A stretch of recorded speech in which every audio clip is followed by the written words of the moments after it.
Well, welcome people here and people online and people watching this in the future. It's like a time travel. We're shifting from talking about the Jewish calendar and holidays, which we've completed, to talking about the Jewish life cycle. And in general, when we think about life cycle events, I have a few general thoughts on the phenomenon because, of course, it's a universal phenomenon. It's not unique to Jewish culture to mark the arrival of a child or the attainment of maturity or adolescence or the partnership of two people or the fact that somebody dies and you want to have an observance to mark that. These are found in every culture in the world because they're part of the human condition. But as we've moved into the modern period and people have begun to change some of those ancestral rituals, which of course themselves evolved over time, even if the religious tradition didn't want to admit it, we find that people sometimes feel nostalgic for traditional ways of doing them when it comes time for this event. These are high stress events, these are unusual events, and people get nervous and they want to do it the way they remember it or the way their ancestors did it, or so if you try to change something in that, people get a little nervous or they're not sure what to do. I'll have people come to me for weddings, for example, and say, we just want the traditional vows, as if there was one version that was written by Adam and Eve. And of course it doesn't happen that way, but people fall back on the traditional. And so sometimes our job as humanistic leaders, at least as rabbis, is to empower people to make choices and to tell them, no, you can decide what you want to do and how you want to do this. You could each break a glass at the wedding. It doesn't only have to be the groom breaking the glass, even if that's historical. I mean the chuppah. Yes. Well, we'll talk about weddings in turn. Today is birth, then we've got coming of age, and then we'll get to weddings. I promise we'll talk about the chuppah and everything else. So one general principle is that people sometimes fall back on what's traditional, but as times have changed, our values have changed. So the coming of age celebration in Jewish life primarily was for boys. It was called the Bar Mitzvah. And there was a concept of bat mitzvah where girls attain maturity. And there was actually a ritual on a girl's first period or menarche where she would get a slap in the face in Ashkenazi Jewish communities as a reminder of the sin of Eve or something like that. It's a sort of odd ritual that nobody wants to talk about because today our values are totally different. We don't see that as a reminder of sin. We want to have an equal celebration for boys and girls arriving in the world and coming of age. So our values sometimes confront the tradition. We might also decide that a death is not a time to talk about the afterlife, but to talk about this life. One of my colleagues had a nice quip. He said, humanists believe in life before death. So if our focus is on the life, then the ceremony will be different too. Instead of focusing up above on God, we'll focus here on this world and on the person who lived. And we also have to consider who's the focus of the celebration. Often in traditional liturgy and language, God is the focus of the celebration to some extent. Even in a wedding, you'll hear in many Christian settings, God has blessed these couple and makes space for the Holy Spirit. And, so God sort of elbows his way into this celebration of a loving partnership. But of course, we shouldn't forget that marriage wasn't about love for most of human history. That's a relatively modern phenomenon that people could choose to marry without property considerations or parental arrangements. We want to talk about going back to traditional marriage and get rid of free choice. Get rid of free choice and open up polygamy. That's the old time religion.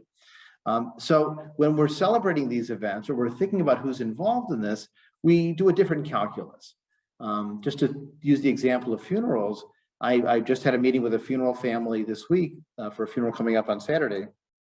And I said to them, I want to hear what your mother would have liked in her own funeral, but also I'm interested in what you think is valuable because it's a balancing act. It's not only for the person who died. It's not only for the people who are alive.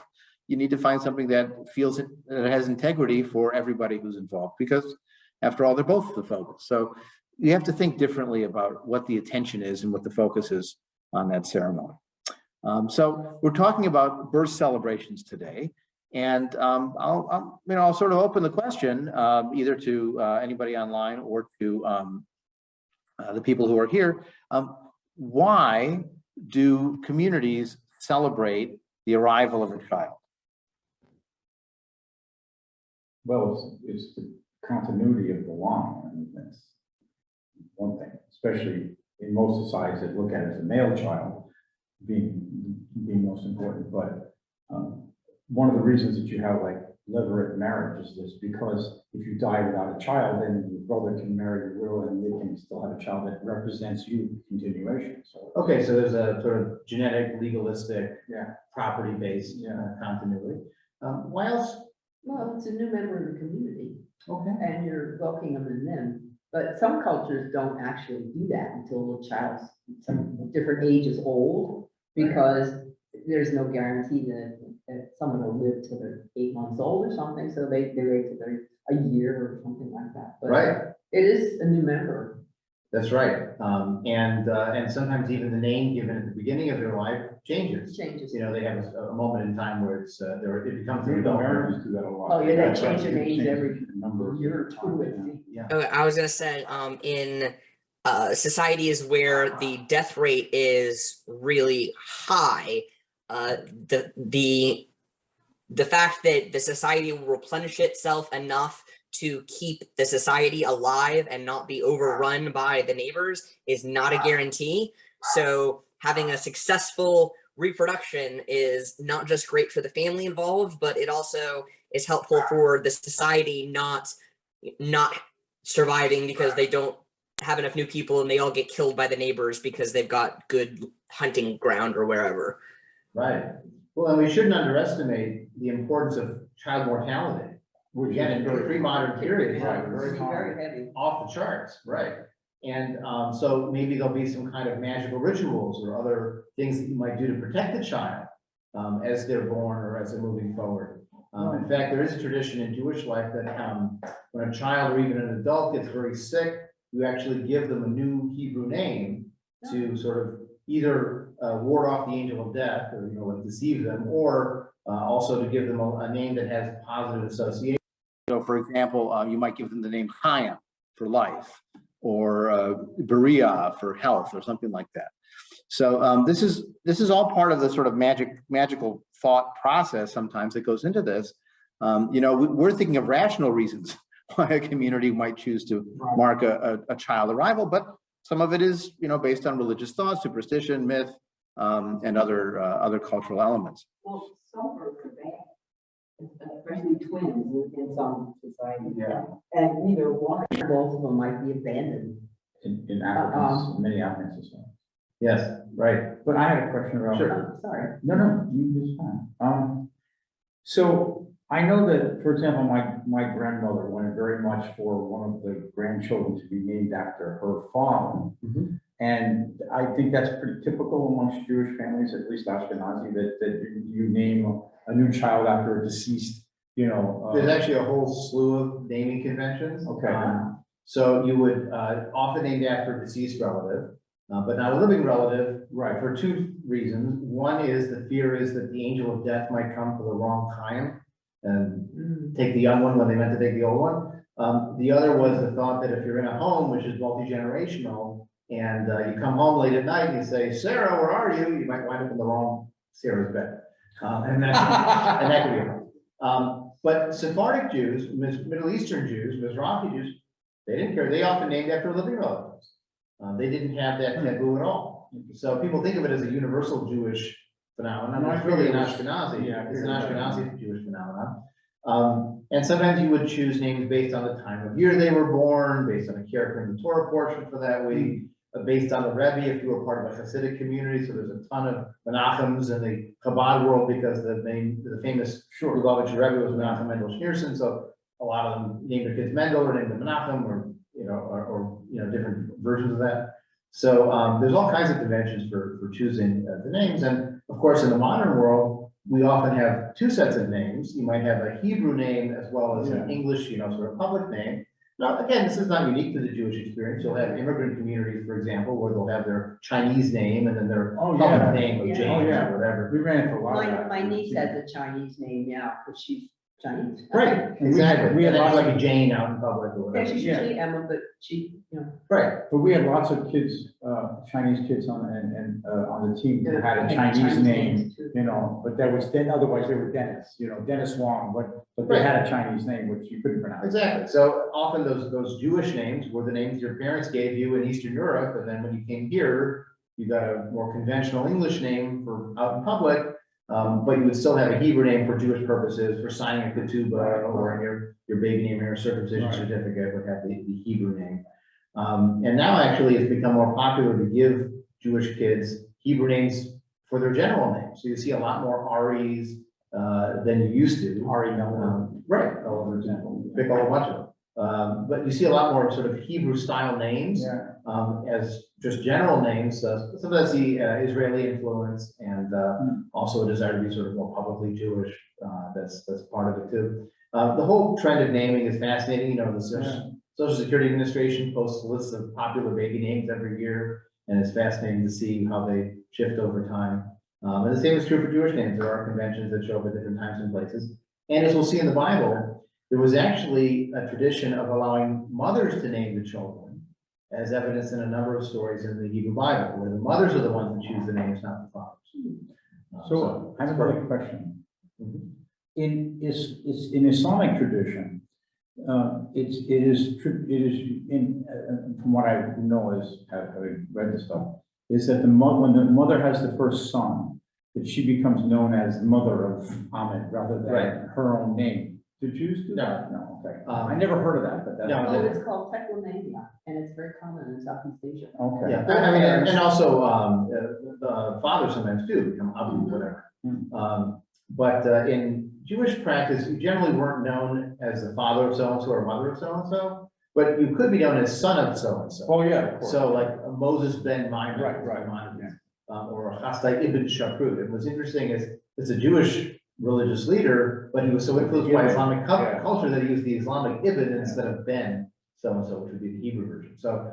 Ben-Hur is son of her. Yeah, right. And it's only in the 18th and 19th century in Europe that Jews really began to get conventional last names, as we think of them now, because of what the outside culture is requiring them to do. It happens a little bit earlier in the Sephardic world. You have people like Don Isaac Abarbanel, who's known as that, and I'm not sure that's really any kind of parentage or heritage, but in general, it becomes a convention much later in Jewish life, and often the names are connected to professions. So if you know German, you'll understand a lot of these professions, like Schneider, tailor, or Goldman was someone who handled gold, or anything with Berg is a mountain. So this is the conventions that we sort of take for granted today, but we're part of an evolution of self-definition. So, one of the classic birth rituals we think of in popular culture, at least people of a certain generation do, is the very beginning of the miniseries Roots, where this baby is born, and the father is running around to the holy man and to other people saying, what would be a good name for this kid? I need to pick a good name for this kid. And he asks the holy man, what would be a good name? And the man says, well, you'll have to decide for yourself. I can't do this for you. So in the end, he takes the baby out at night, and he goes out under the stars, and he picks the baby up naked and holds it up right over his head. And he says, with this huge starry sky, he gives it the name of Kunta Kinte, and he says, behold, the only thing greater than you are. It's a very simple ritual. And again, Kunta Kinte does that for his kids initially, even though he's in the United States or the colonies at that point.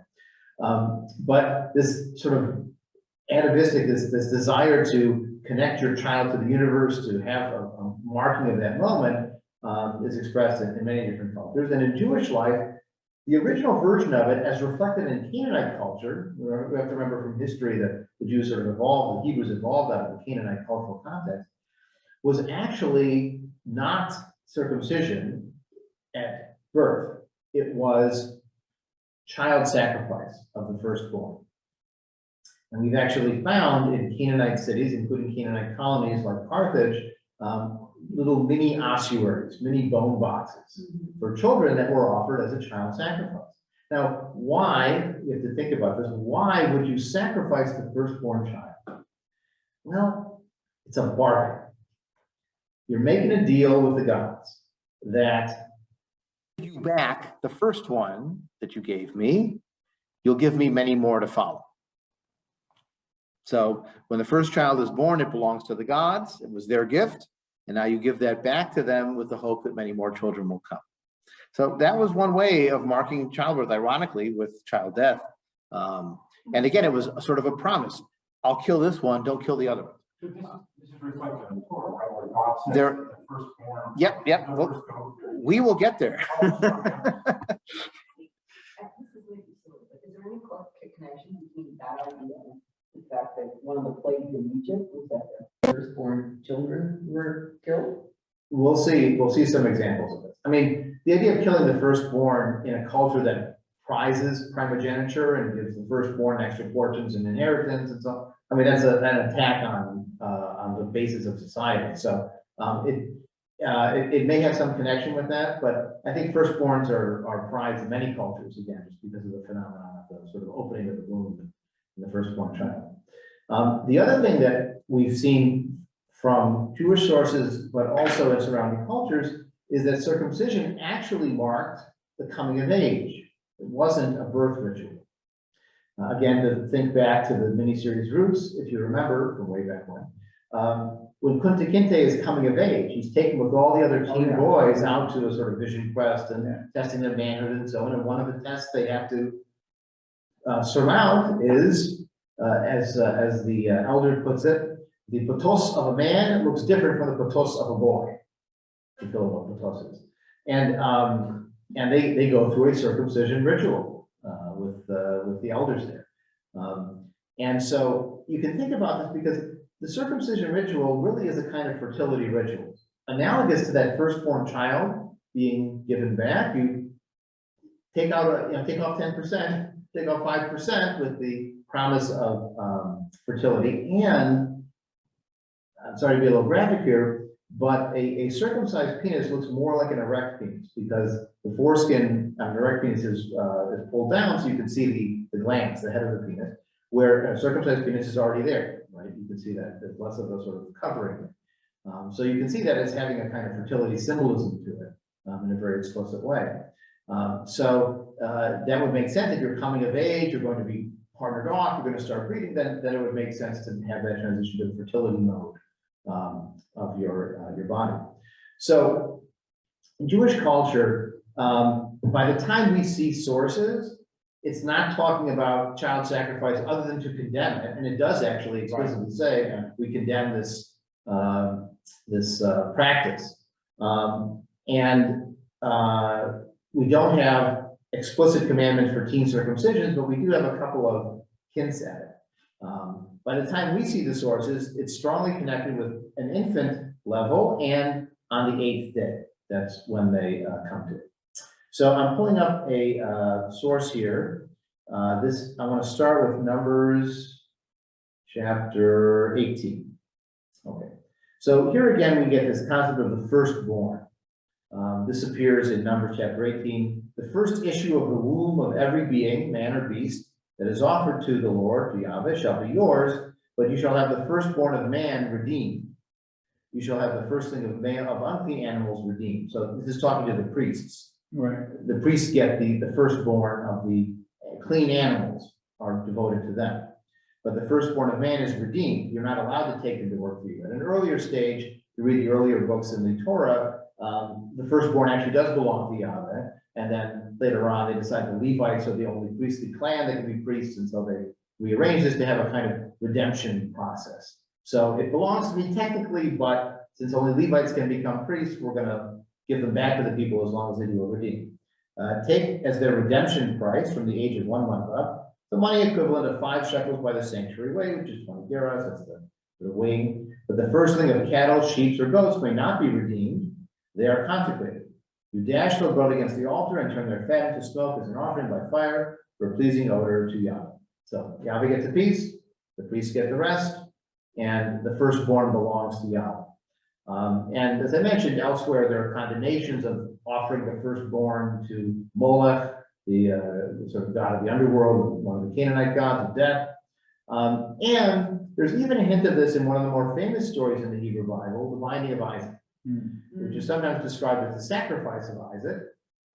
It's more often done in Christian iconography, by the way, because the Isaac story seems a prefiguration of the Jesus story, where you actually do have the father sacrificing his child. In the binding of Isaac's stories, it's called the Jewish life. He's tied up, but he doesn't actually get killed. But if you read the story carefully in Genesis 22, you'll notice that Abraham and Isaac go up the mountain, but only Abraham comes down. Of course, Isaac shows up in the next chapter. So, Yes. so from an overall edited story version, he's not killed. But there may have been a version of the story, and you notice the God name changes. There's a critical point in the narrative. So that may have been part of that sort of stitching together of the different stories. It may well have been that this was a test of Abraham's faith, and Abraham passed. But Isaac passed in a different way. This is again one of those echoes we have to sort of dig in and see sort of between the lines what might have been an earlier version of the story. We're sort of deducing it from what's left. But the way it's presented in the Hebrew Bible is very clearly directed at circumcision itself. So in Genesis chapter 17, you have this first commandment of circumcision, which, by the way, for Abraham is at least somewhat theoretical for a full child. He has his older son Ishmael through Hagar, his maidservant. In fact, it was funny, I posted a version of this story once, and someone said, wow, this sounds just like A Handmaid's Tale on Hulu. I said, well, guess what? Margaret Atwood read the Bible, wrote a story based on this. But your point of reference is always what you see. So in this case, God is making a covenant with Abraham. He said, this is my covenant with you. You shall be a father of a multitude of nations. You no longer become Avram, exalted father. You will now be Avraham, father of a multitude. So it adds the hey in for the Yud He Vav He name, but also it changes his name from exalted father to father of multitudes. Because I will make you the father of a multitude, Hamon, of a multitude of nations. I will make you exceedingly fertile. I will make nations of you, and kings will come forth from you. I will maintain my covenant between me and you and your offspring to come as an everlasting covenant, to be God to you and your offspring to come. I have assigned to you land to stay in, and furthermore, you and your offspring will keep my covenant. This is the covenant between me and you, which you will keep. Every male among you will be circumcised. You will circumcise the flesh of your foreskin, and this will be the sign of the covenant between me and you. And throughout the generations, every male among you shall be circumcised at the age of 8 days. As for the homeborn slave and the one born from an outsider who is not of your offspring, they must be circumcised, homeborn and purchased alike. Thus shall my covenant be marked in your flesh as an everlasting pact. And if any male who is uncircumcised fails to circumcise the flesh of his foreskin, that person shall be cut off from his kin. He has broken my covenant. So a very strong affirmation of the importance of this circumcision ritual. It's clearly connected to fertility, right? There's a promise of being fertile and having many children. And where would you put the mark of a covenant based on fertility? Well, what makes the most sense? So the other Canaanite nations didn't circumcise. This is the funny thing. The Egyptians actually did, as far as we know, and some Canaanite cultures did. But the general assumption is the non-Jewish peoples are the uncircumcised, and some circumcised and some didn't. The Romans and the Greeks certainly did not. That was not part of their culture. In fact, they saw circumcision as a defacement of the human body, and it was a major point of contention between the Greeks and Romans and the Jews. So also notice that anybody who fails to circumcise is to be cut off and not connected. It's clearly marked that 8 days is the time to do it. Now, why 8 days? You made it a week, right? And then number 7 is an important number in this culture. And so you have to make it a week. And then when you start your second week, that's when you can do the circumcision. And so actually in many Jewish families, they don't name the child until the 8th day. I mean, they have to do legal names and whatever, but they don't announce the name publicly until the 8th day at the baby naming or at the bris, at the ceremony. In fact, to point out just a Hebrew detail, the word for covenant in Hebrew is brit, or if you pronounce it in Ashkenazi style accent, it would be bris. So that's why it's called a bris. It's short for brit milah, a covenant of circumcision. So bris is the sort of Ashkenazi. I know the term bris. Yeah, people have heard the word bris, and they don't know exactly where it comes from. So then he promises to bless Sarah as well, and Abraham laughs and says, "Gonna a child be born?" Okay, and he reminds God, "Don't forget, I have Ishmael already. You know, I don't need necessarily another kid." But God said, "Don't worry, I will make Isaac, and I'll maintain my covenant with him, and I'll make Ishmael numerous too, but the covenant will stay with Isaac." And then God leaves. And so now in verse 23, then Abraham took his son Ishmael and all his homeborn slaves and all those he had bought, every male, and he circumcised the flesh of their foreskins on that very day. So notice slaves and servants also. There is not a foreskin to be seen in this household. Abraham was 99 years old when he circumcised the flesh of his foreskin, and his son Ishmael was 13 years old. So exactly. And he was right at that sort of puberty, beginning transition age. So this is again an echo of that period where the circumcision was a coming of age ritual rather than a birth ritual. And if we go forward to Genesis 21, when Isaac is actually born, Sarah conceives and bears a son. Isaac gave his newborn son the name of Isaac. And when he was 8 days old, Abraham circumcised him as God commanded him. So this was, you know, as required. Abraham was 100 years old. Sarah said, "God has brought me laughter." And in the Hebrew it says, "Vatomer Sarah tzachok asali Elohim." God made me tzachok, to laugh, and Yitzchak is related to the word tzachok, to laugh. So his name is connected to laughter. There's also that story when the 3 visitors come visit Abraham in the tent, and they tell Sarah she's going to have a child, and she laughs. That's another etymology for this. This name is coming from laughter. And then what's interesting about this is she adds a short little poem here. Who would have said to Abraham that Sarah would suckle children? Yet I have borne a son in his old age. The child grew up and was weaned, and Abraham held a great feast on the day that Isaac was weaned. We don't have a weaning feast in Jewish life anymore. But it's fascinating to think that there was, at one time, this life cycle event of weaning. The child can now live on its own. It's not literally dependent on its mother for all of its sustenance. And that's a moment to mark, but it's one that we don't mark currently. And actually, I've seen this with women who are weaning their last child, and they know this is the last, time they're going to be doing that. And it can be a mourning process for them because it's a stage in their life too that is passed. So here we have this example of a birth story, and you notice how Sarah's connected to the naming of the child, right? And as I mentioned, there are plenty of other stories that describe how women are the ones who choose the names for the children. So here in the story of Jacob and Rachel and Leah, how the 2 sisters are married to one man and they're sort of competing for his affections, and Leah is unloved, but God compensates her by giving her lots of sons. So Leah conceives and bore a son, and she named him Reuven, because it declared, "The Lord has seen my affliction." It also means now my husband will love you, will love me, rather. So Reuven, he has seen a son, or caused the son to be seen. She conceived again and bore a son and declared, "This also is because the Lord heard, Shama, that I was unloved." So she called his name Shimon, to hear or listen. She conceived again and bore a son. "My husband will become attached to me, Yilaveh Ishi Elai." So that Yilaveh becomes the name Levi. So again, the names have an etymology that are connected to the story, but also the mothers are the ones giving the kids the names.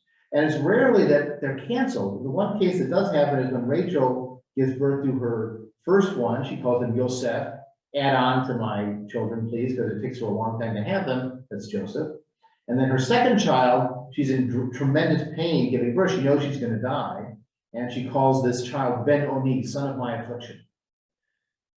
And the father decides after she dies, "I'm going to change that name and make it Benjamin, or Benjamin, son of my right hand." So he takes the negative name and makes it positive because she was saying this as she was dying and bitter, and he didn't want the kid to go through life with it. But in general, the women have a role in choosing the names, at least. They have very limited authority in many other parts of biblical narrative in life, but in this case, they do have some power. So then the question becomes, how did this circumcision ritual get moved from coming of age to earlier?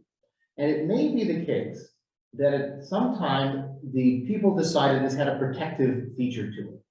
Now, you'll get people arguing today that it has a lower incidence of, penile cancer, or it can protect against sexually transmitted diseases and or AIDS, and sometimes you'll even get people trying to say that it's cleaner. But given the cleanliness standards of the era, certainly any kind of surgery cutting into anything on purpose, you were going to get at risk of infection because they didn't understand infection. But there may have been some thought that there was kind of talismanic protective properties to this ritual. And so they wanted to move it from the age of 13, with all those children's deaths that were taking place, to move it to an earlier stage in the child's life. And there's even a narrative that has an echo of that in Exodus chapter 4, where Moses has met God at Mount Sinai and is on his way back to say, let my people go to Pharaoh. And at a night encampment on the way, Yahweh encountered him and tried to kill him. So Zipporah took a flint and cut off her son's foreskin and touched his legs with it and said, you are truly a bridegroom of blood to me. And when he let him alone, she added, a bridegroom of blood because of the circumcision. This is one of the weirdest 3-verse stories in the Hebrew Bible. Because first of all, it just keeps saying him, his, whose. You've got multiple possibilities here. You've got Moses, you've got Moses' son who's been born, or you've got the angel or God himself, and they're all he. So you could understand this as the Lord encountered Moses and tried to kill Moses. So Zipporah took off a flint and cut off her son's foreskin and touched God's legs with it and said, you're a bridegroom of blood to me. And then God let Moses alone. I mean, this is one of the more transgressive readings of it, if you want to say that. It could even be that Moses was not circumcised. After all, remember, he was put as a baby, newly born, in the basket and raised by Pharaoh's daughter. And if the assumption was they didn't circumcise, as Hebrews might have assumed, then maybe he was never circumcised and he didn't even be circumcised. The son, it does say clearly that it was the foreskin of the son that was cut off. Maybe it was after the 8th day, and they had waited to circumcise them and hadn't done it soon enough, and so they were overdue, and that's why the angel is coming. Maybe the angel comes and threatens the child. We don't really know, but clearly, whatever version of the story you're reading, doing the circumcision saves somebody. And so if there's a protective quality to it, maybe it was moved to that earlier age.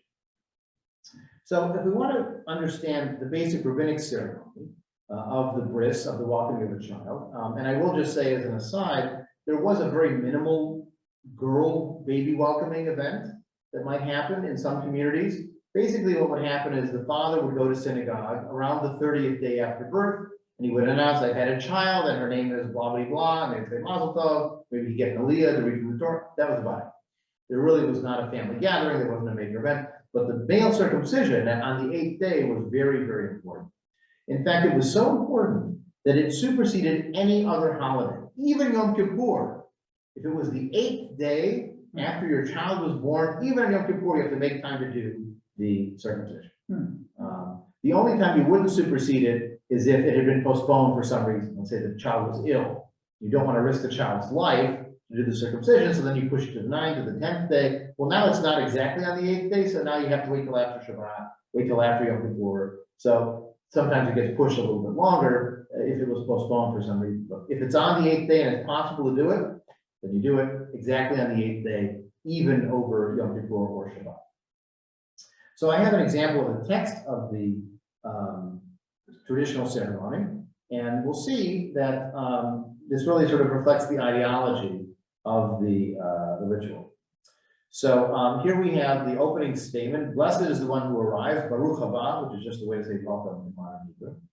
And so you have this role now of a moil, of a circumcised.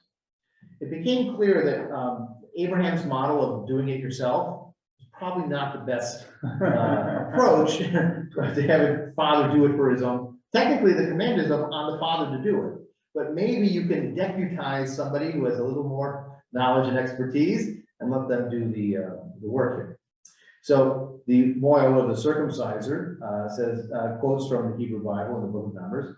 God spoke to Moses saying, Pinchas, the son of Eleazar, son of Aaron, returned my anger for the children of Israel, sorry for the typo, when he enacted my jealousy among them and did not destroy the children of Israel, and said, I give him the Briti Shalom, my covenant of peace. This is when, by the way, Pinchas kills 2 people by stabbing them with a spear because they're having sex in the sanctuary. I mean, what kind of a story to reference when you're welcoming a child, but the concept is a covenant of peace. So it's like, it's for that quote that they take the citation. And then there are different roles involved here. There's somebody who's designated to hold the child. It's not necessarily the father, it's like a godfather kind of a role. There's a special chair set aside called the chair of Eliyahu, chair of Elijah, which again is a kind of messianic resonance to it, just like Elijah in the Passover ritual. And then this passage here is a collection of sort of citations from Genesis and Psalms and different Psalms and so on. For your salvation I long, Elijah is the messenger of the covenant. And so behold, what is yours before you, stand at my side to support me. And so it's, again, flattering God because we're going to be doing an important ritual and reminding God, guess what, we're doing your covenant. And the Father says, behold, I am ready and prepared to fulfill the positive commandment the blessed Creator commanded me, lamul et bini, to circumcise my son. And so the circumciser says, the blessed Holy One said to Abraham, walk before me and be perfect. This is Genesis 17, the same chapter where that covenant and circumcision were required. Behold, I am ready and prepared to fulfill the positive commandment. So the moil is like substituting himself for the Father. He's stepping in, even reciting the same words. And so the moil says the blessing, blessed are you, King of the world, who sanctifies with commandments, the same blessing that would be done on Hanukkah candles or Shabbat candles, the same formula, but in this case, commanded is about circumcision. And then the Father highlights the bringing him into the covenant, the brit, with Abraham our father. And then the audience there says, Amen. And then this is actually a really nice phrase I use in ceremonies, I do too. As he enters this covenant, may he also enter into Torah and to the wedding canopy and to good deeds. In the Hebrew is Kashem shenichnas labrit, ken yikanes laTorah u'lechuppah u'lema'asim tovim. The idea of entering wisdom and learning, the idea of having partnership and making his own family and doing good deeds. I mean, technically, there's nothing objectionable in any of those concepts. Then you have a sharing of wine that's done. The baby gets a little taste, and I think the father takes them, probably not the moil. And then you have this honored guest who's sitting on this throne of Elijah, who's holding the baby. And blessed are you who sanctified the beloved from the womb, placed the law in his flesh, and sealed his offspring with the sign of a holy covenant. From this as a reward, command the deliverance of your beloved of our flesh from slaughter. So save our lives. Give us long life. Let us be fruitful and multiply. For the sake of the covenant which he placed in our flesh, blessed are you, Yahweh, who establishes the covenant. So you even hear a hope that this is a protective ritual. That if we show our fealty to God and fulfill the terms of the covenant, that he will continue to protect us in some way. There is also, by the way, a rabbinic ritual called Fideon haben, the redemption of the firstborn, that still takes place, but it has particular conditions involved. It can only be the first pregnancy that results in a living child. So if it has to be what they call a petarefin, the opening of the womb. So if you had your first child was a girl and then you have a boy, there's no redemption of the firstborn for the boy. If you had an abortion or you had a stillbirth, there's no redemption. It has to be the first pregnancy that results in a child. We actually have a member of the congregation who told me the story. She had an abortion when she was in college, and then she got married and they had their first child and it was a boy. And she didn't want to necessarily tell her in-laws who wanted to do this redemption of the son ritual that she had an abortion and didn't qualify for this. So she found a liberal rabbi who was willing to do it, and she told him the story, and he was willing to do it anyways for family's sake. Would that come from miscarriages too? Yeah, the first pregnancy that results in a child is the only way that it would count. Anything else would disqualify the next child from it. So it's an unusual ritual to do, this redemption of the firstborn. Yeah, because basically you so many issues sometimes. Right. So basically what you do is you show up and you have a priest there, a Cohen, and you don't really even offer him the child. He's not allowed to take it, but you have to give him 5 shekels of silver or something, which he then donates to charity, and there's a very short ritual involved. But again, it doesn't happen very often. So that's the rabbinic ceremony. It's very short, it's not an extensive ritual, not long liturgy or anything. Of course, the main event is the actual circumcising itself by the Lord. So given all that background of circumcision, it shouldn't be too hard to imagine why humanistic Jews needed to make some changes to this particular ritual. After all, it was not gender balanced, right? It wasn't an equal Right. ceremony for girls and for boys. That was number one.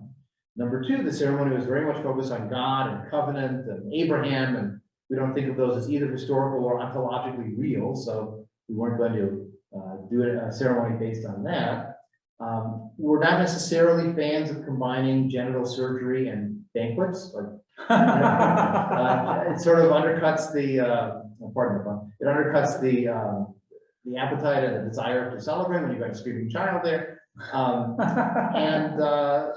And overall, you know, the idea of, you know, making this a public event felt problematic. And to be honest, on the gender equality front, even if you have a baby naming event for girls in the home with family and the deli trays and everything else, when you add blood and violence to one ceremony and not to the other one, there's just a sort of adrenaline heightenedness in that boy ceremony that the girls one doesn't have. So in most cases, if people ask for my advice, I say, well, you don't have to circumcise, first of all, and we'll talk about that in a minute. But secondly, if you do choose to circumcise, do it in the hospital, a sterile setting.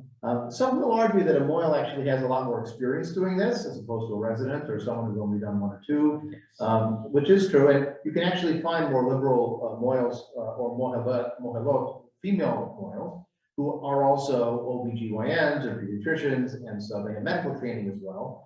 And I've actually done a couple of co-officiated ceremonies where they did want the circumcision to happen at the event.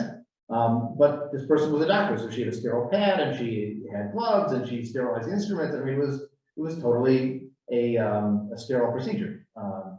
Ironically, a sterile procedure for fertility ritual. But in general, if people want to separate that from the baby welcoming event, we're happy to do that. And again, we changed the focus where they would announce at a later part in the at the bris ceremony, this is the child is so-and-so, son of so-and-so. So they would publicly announce the baby's name. We decided to make the focus about the giving of the name. And it could be talking about the choice of the English name, the general culture name, but also if they've chosen the Hebrew or Yiddish or other Jewish language name, who is that named after? And what does the name mean? And what is the character like in the Hebrew Bible if they've chosen a biblical name? And make the focus on the arrival of a child, how wonderful that is, and on the name that they've chosen. So it really becomes a baby naming or a baby welcoming event. Some people do like to call it a brit of some kind, a covenant of love or a covenant of marriage or a covenant of family. Some who choose not to circumcise but have a baby naming call it a brit shalom, a covenant of peace, which is drawing on that passage we saw that we're quoting from Numbers, but also it has the concept of wholeness, because shalem means complete or whole. If they've chosen not to circumcise for an ideological reason, the child is intact. In fact, sometimes the anti-circumcision activists call themselves intactivists, as their phrasing. But you know, this is one of those questions that's come up in recent times of is circumcision a valid option for people to choose these days? Because just to lay it out there, it is non-consensual, irreversible without great difficulty, amputation of a fully functioning body part. And you're not asking the baby's choice on the man. So some people feel that it sort of violates the human rights of the child to do, like you couldn't cut off their earlobe, you couldn't take off a finger, although actually you can. If a child has 6 toes, for example, parents often make the choice to make that adjustment for life going forward. I mean, there are also interesting ethical debates today, even over intersex children who are born with genitalia of both genders or neither. And do you make sex assignment choices early, or do you allow the child to grow and then see where things go? That's really shifted in the last generation or so. Yeah. So, you know, the challenging part of this whole issue with circumcision is, on one hand, I see the criticisms offered. On the other, I'm not sure that I can make that choice for parents. there are positive associations with Jewish cultural identity and father-son connections and other values that are part of this. And to be honest, people make choices for their kids all the time. You know, you're choosing to raise them in a language and a culture, you're celebrating holidays with them. So this may be a subset of the choices. You're giving them immunizations, I hope, and that's not consensual. So there are things that you do to your children or for them. I sometimes will joke with people that have a sense of humor about it that we all scar our children in some way. Some are visible and some are not. So this is one of those cases where you make a choice for your child, and there are pluses and minuses, and individual parents have to make that decision. So a number of years ago, almost 20 years ago, our movement issued a statement on the subject where we tried to summarize what our core issues were. So this is the statement on circumcision and Jewish identity. The ceremony of welcoming a child to the world and to the Jewish people can be one of the most meaningful and exciting experiences. It is a tradition of the Jewish people to celebrate the arrival of sons with Brit Milah, ritual circumcision or bris. Yet our commitment to the equality of men and women inspires us to create new welcoming ceremonies. Secular and humanistic Jews do not see Milah, circumcision, as a sign of Brit, covenant. But circumcision may retain cultural or personal significance for some. And so our statement was, we are mindful of our commitments to both Jewish identity and gender equality. We welcome into the Jewish community everyone who identifies with the Jewish people. Circumcision is not required for Jewish identity. As an aside, even traditionally, what do you call an uncircumcised Jew? A woman. I mean, women are circumcised. They are fully part of the covenant. They are the ones that make you Jews. Mm-hmm. So even an uncircumcised Jew is not Jewish. They're Jewish from day one, not from day 8. So it's not definitive of Jewish identity, even in a traditional frame, and certainly not in ours. We support parents making informed decisions whether or not to circumcise their sons. We affirm their right to choose, and we accept and respect their choice. And naming and welcoming ceremony should be egalitarian. We recommend separating circumcision from welcoming ceremony.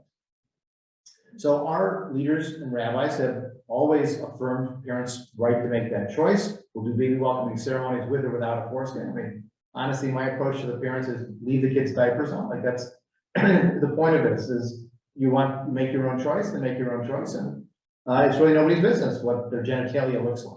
Why are we talking about that? We're welcoming the child, right?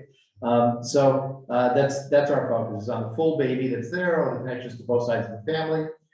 We do sometimes have requests to do a joint baby naming baptism event, so they are getting inducted into both religious cultures of both sides of the family. That has complications. I find that if the Christian clergy is willing to be flexible on some of the language involved, it can work. But if they want to do the Catholic baptism ritual as written in the prayer book and the priest's manual, it doesn't work as a co-officiated ceremony, because it's making exclusive claims to only do things in a Catholic way, and that's problematic for us to co-officiate. But sometimes you do get a division of opinion where one partner wants the child to be circumcised and the other one really is opposed to the child being circumcised. And they, just like any marital dispute, they're going to have to work out what their choice is. And it's not like Hanukkah and Christmas where they can go to one family and the other family. I mean, this is one child, and it's a yes or no decision. Some do postpone it, and they decide, let's let the child make a choice at a later time. And sometimes the kids, you know, when they come of age, they choose to do it, and sometimes they choose not to do it. It's really up to them in those family dynamics. Others decide to make the choice as an infant and go forward with that. But whatever choices they make regarding circumcision, that doesn't define whether they can have a baby welcoming event. You know, that's part of the evolution of Jewish culture to create these. Sometimes they're called Kabbalat Ben or Kabbalat Bat, the receiving of a child, or Simchat Ben, Simchat Bat, the rejoicing of a son or a daughter. You know, we were trying to be adaptive to new circumstances, and in many ways it opened new possibilities. So I'll often have the parents say something to the child about what they hope for their future and what they promise for them. And it can be very meaningful for the parents to, of course, the kids not paying attention, you know, kids not following them necessarily, but they are expressing how they feel, the family around them, to the child, and that could be a very meaningful moment. And as grandparents want to talk about what it's like to have this new grandchild in the world, you can really open up space for people to make this ceremony about what it really should be about, which is this new life in the family and in the world and as part of the Jewish people. We give them a certificate, they get a Hebrew name, sometimes 2 if they've chosen to. And it doesn't have to be a long ceremony, just like the rabbinic one. It can be something that's very short to the point, and then you get out of the way and let the baby be cute, and that's really the point of the whole event anyway. So, any last thoughts, comments, questions about baby naming events? I have a question about, and this has come up because of the abortion controversy. So, in evangelical and Catholic, current Catholic, as opposed to a few centuries ago, they conceive, you'll excuse the pun, of personhood beginning at conception. Right. Since circumcision is the covenant sort of thing, you know. Yeah.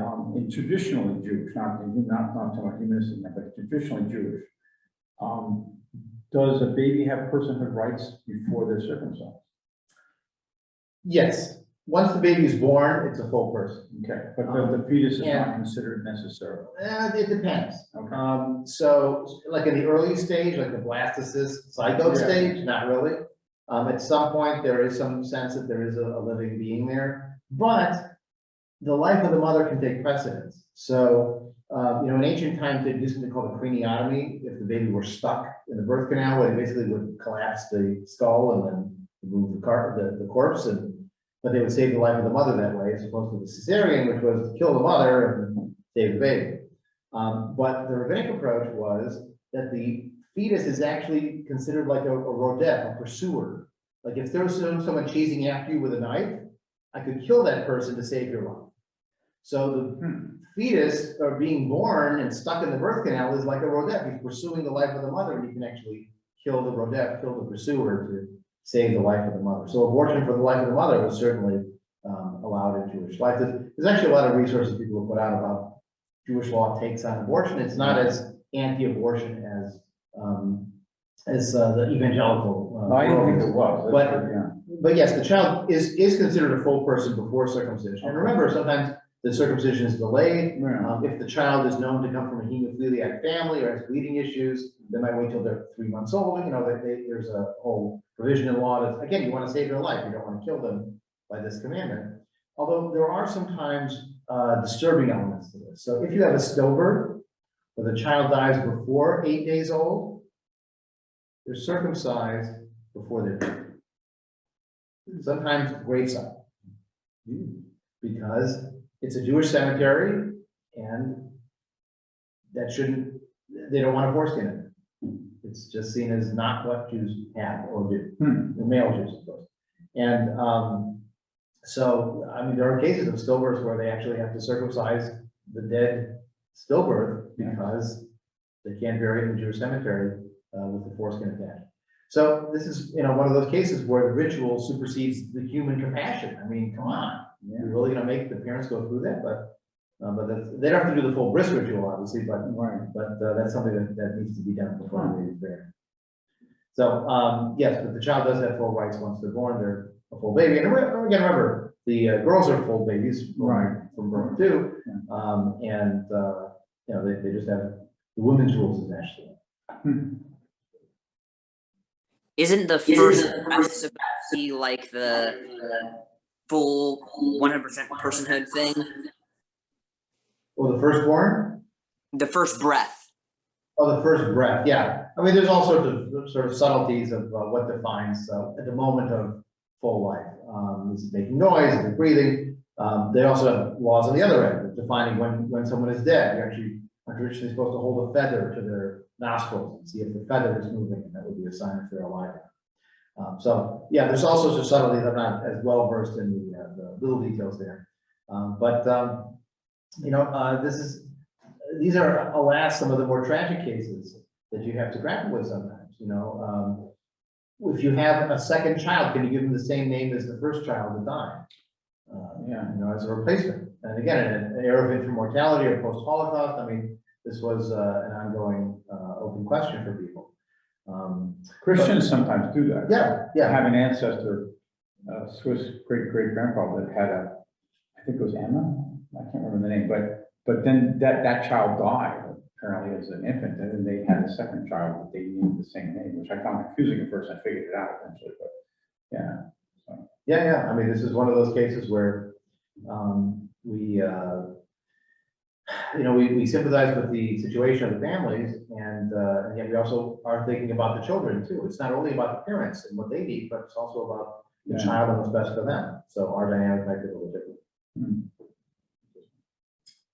All right, well, so this was our exploration of welcoming babies. Next time, which will be in January, we'll turn to talking about the coming of age ritual, the concept of bar and bat mitzvah, or son and daughter of commandment, good deed. Well, we'll talk about the subtleties there. And also the way we approach it now, some communities refer to a brit mitzvah, a covenant of mitzvah, just like the brit milah for the child, and or even just the phrase B mitzvah, the letter B, which could stand for ben or bat or brit or whatever, because why should we assume it's binary, only daughter or son? Maybe there's middle grounds there for children or gender neutral terms.